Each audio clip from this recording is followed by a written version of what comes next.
A little later, Scott was preparing to leave with his express. He wasn't concentrating on the train, he just kept looking round for Sir Ralph. The guard had to blow his whistle 3 times, and when he did finally start, he was 5 minutes late. But Scott had made a grave error. He hadn't checked that his driver had changed his headcode. Instead of the 2 headlamps which indicated an express passenger train, he still had the single headlamp which indicated an empty passenger stop or a through mineral train. Sir Ralph was waiting at the junction and waiting for a rope. In his haste to leave the yard and not argue with Scott, he too had forgot to change his headcode, which, rather than stopping passenger, a single headlamp on the top of his smoke box, he had carried the express passenger headcode and had been diverted to the wrong line. Sir Ralph sighed.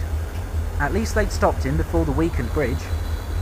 A friendly A2 Pacific had taken his train instead. Suddenly, not long after the train had passed, there was a mournful whistle, and Scott appeared, light engine, with a light engine headcode, looking just as mournful as his whistle. "What happened to you?" Sir Ralph asked.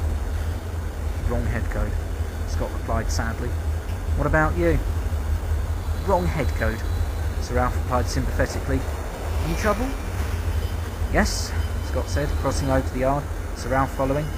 "Well, we may have our differences, Scott, but we do the same job and want to do it just as well," Sir Ralph said, as he backed onto the shed next to Scott. "You could even say," Scott remarked, "that we're birds of a feather." Sir Ralph gave a wry smile. "Yes, indeed. Birds of a feather flock together," Scott said, with a wry smile. "A few friends of mine at York Shed used to say that all the time." Sir Ralph's smile vanished. Scott knew more than he was letting on, and soon enough the truth would out. One by one the other engines returned for the night. The evening was drawing in, and a glorious red sunset made the sky turn a deep purple colour. Scott and Sir Ralph remained silent as the other engines began to chat, and once Stephen returned from his stopping train, Scott knew it was time. "Can I have your attention, please?" he called out to the other engines, and the yard fell silent. "I came to this yard as a visitor," he said, looking around, "and you have all made me welcome. However, I cannot in all good conscience continue here while a sinister plot goes on."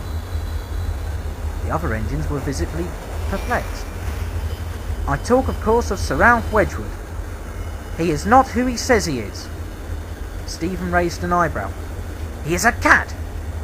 Scott raved. "An imposter! A charlatan who stole the identity of my friend! He is not, and never has been, Sir Ralph Wedgwood!"